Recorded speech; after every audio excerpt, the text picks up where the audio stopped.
Go tutorial series එකේ හතරවෙනි video එක තමයි මේ. ඉතින් අපි කලින් වීඩියෝ එක කතා කරා අපි කොහොමද variable එකක් හදන්නේ. ඒ වගේම data types ගැනත් කතා කරා. ඒ කියන්නේ කොහොමද අපි මේ data store කරන්න කියලා තමයි කතා කරේ. හැබැයි program එකක් කියන්නේ නිකම්ම data store කරන එක නෙවෙයි. ඒ කියන්නේ ඒ data පාවිච්චි කරලා අපිට තීරණ ගන්න සිද්ධ වෙනවා. ඒ කියන්නේ decision ගන්න වෙනවා. උදාහරණයක් විදිහට ඔයා හිතන්න user කෙනෙක්ගේ වයස 18ට වැඩි නම් විතරයි එයාට log වෙන්න පුළුවන්. නැත්නම් එයාට log වෙන්න බෑ. තව උදාහරණයක් password එක හරි නම් තමයි එයාට log වෙන්න පුළුවන්. සමහර විට password එක වැරදි නම් එයාට log වෙන්න දෙන්නේ නැහැ. ඉතින් මේ වගේ ගන්න අපිට පුළුවන්. ඉතින් මේක කොහොමද කරන්න කියලා තමයි මේ වීඩියෝ එකෙන් කතා කරන්නේ. ඒ කියන්නේ if සහ else ගැන තමයි අද කතා කරන්න හදන්නේ මේ වීඩියෝ එකෙන්. හරි අපි මේකට සරල උදාහරණයක් ගමු. බලමු කෙනෙක්ට ඡන්දය දාන්න පුළුවන්ද බැරිද කියලා. ඒ කියන්නේ වයස 18ට වැඩි නම් එයාට ඡන්දය දාන්න පුළුවන්. වයස 18ට වඩා අඩු නම් එයාට ඡන්දය දාන්න බෑ. හරි ඉතින් මෙන්න මේකට අපි පොඩි ප්‍රෝග්‍රෑම් එකක් ලියමු. ඉතින් මේකට අපිට මුලින්ම ඕන වෙනවා variable එකක්. මොකද age එක store කරලා තියාගන්න. කියන වයස store කරලා තියාගන්න අපි පාවිච්චි කරමු variable එකක්. ඉතින් අපිට variable එකක් හදන්න පුළුවන් මෙන්න මේ විදිහට ලේසියෙන්ම.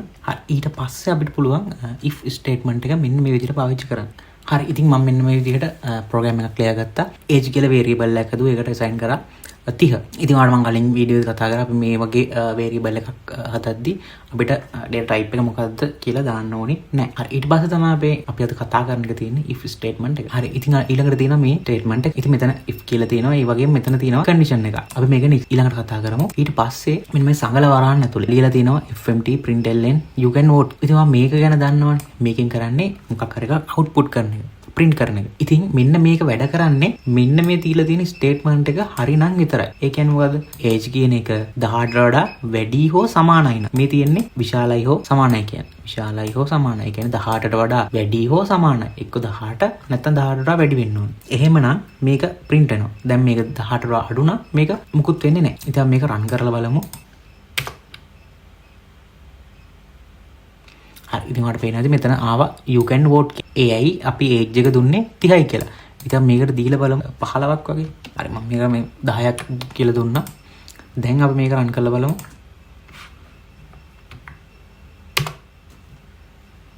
හරි මුකුත් මාවේ නැහැ. ඉතින් මේකට හේතුව තමයි අපි දීලා තියෙන්නේ 18ට වඩා වැඩි නම් වෙන්න ඕන දෙයක් විතරයි. අපි දීලා නැහැ 18ට වඩා අඩු නම් මොකද වෙන්න ඕන කියලා. ඉතින් අපි ඒක දෙමු. ඒක දෙන්නේ else වලින්. හරි ඉතින් දැන් ඔයාලට පේනවාද කලින් තිබ්බ ස්ටේට්මන්ට් එකේ විදිහටම තියෙනවා අවුරුදු 18ට වැඩි නම් විතරයි වෝට් කරන්න පුළුවන්. දැන් මෙතන තියෙනවා else කියලා එකක්. ඒ කියන්නේ මේක මේ දීලා තියෙන ස්ටේට්මන්ට් එක හරි නැත්තම් ඒ කියන්නේ දැන් මේක හරි නම් මොකද කරන්නේ? ඒ කියන්නේ 18ට වඩා වැඩි නම් print වෙනවා you can vote කියලා. එහෙම නැත්තම් ඒ කියන්නේ 18ට වඩා අඩු නම් print වෙනවා you cannot vote yet. හරිද? දැන් මේකත් run කරලා බලමු. දැන් age එක තියෙන්නේ 10යි කියලා. ඒ කියන්නේ 18ට වඩා අඩුයි. හරි ඔන්න දැන් පේන ඇති you cannot vote yet කියලා ඇවිල්ලා දෙනවා. ඉතින් මෙතෙන්ද විශේෂත්වයක් තියෙනවා. හිතන්න ඔයා else එක කරන්න මෙන්න මේ යට පේලිය කියලා. ඉතින් ගොඩක් අය සාමාන්‍ය ප්‍රෝග්‍රෑමින් වල මේක පුරුදු වෙලා ඉන්නවා මෙන්න මේ යට එකෙන් ටයිප් කරන්න. හැබැයි ඔයා Go වලදී මේක කරනවා නම් මේක වැරදි. මේ ඔයාලට දැනටමත් පේන ඇති මෙතන ඇවිල්ලා තියෙනවා error එකක්.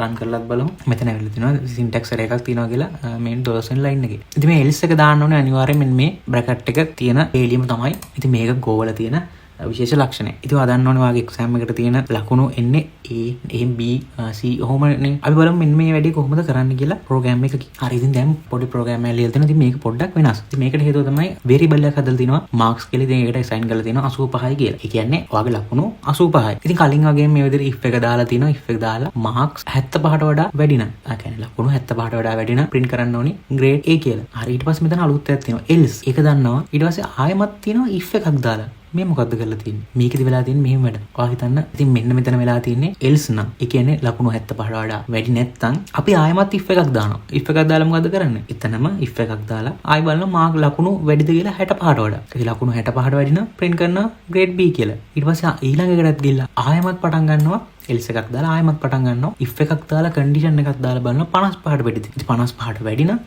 C කියලා print කරනවා. එහෙම නැත්නම් grade F කියලා පෙන්නනවා. ඉතින් මේකේ දුන්නේ මෙන්න මේ වගේ වැඩක්. ඉතින් මුලින්ම චෙක් කරනවා දීලා තියෙන ගාන 75ට වඩා වැඩිද කියලා. එහෙමනම් මේක print කරලා මේක close වෙනවා. හැබැයි 75ට වඩා අඩු නම් ඊට පස්සේ මෙතන else එකක් තියෙනවනේ. මෙතන චෙක් කරලා බලනවා 65ට වඩා වැඩිද කියලා. එහෙමනම් B කියන එක print කරලා close වෙනවා. ඉතින් 65ටත් වඩා වැඩි නැත්නම් යට තියෙන condition එකට යනවා. ඉතින් මේකෙදි බලනවා ඒක 55ට වඩා වැඩිද කියලා. එහෙමනම් වැඩි නම් C කියලා print කරලා මේක close වෙනවා. හැබැයි 55ටත් වඩා වැඩි නැත්නම් else. ඉතින් මෙතෙන්දි condition එකක් නැහැ. එහෙනම් කෙලින්ම print කරනවා grade F කියලා. ඉතින් අපි මේක run කරලා බලමු.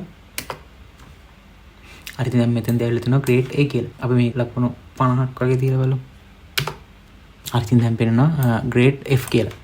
හරි ඉතින් අද කතා කරේ කොහොමද if else if කොහොමද පාවිච්චි කරන්න කියලා. ඉතින් මොකක් හරි ප්‍රශ්නයක් තියෙනවා අනිවාර්යෙන් කමෙන්ට් එකක් දාන්න. අපි ඊළඟ වීඩියෝ එකකින් හම්බෙමු.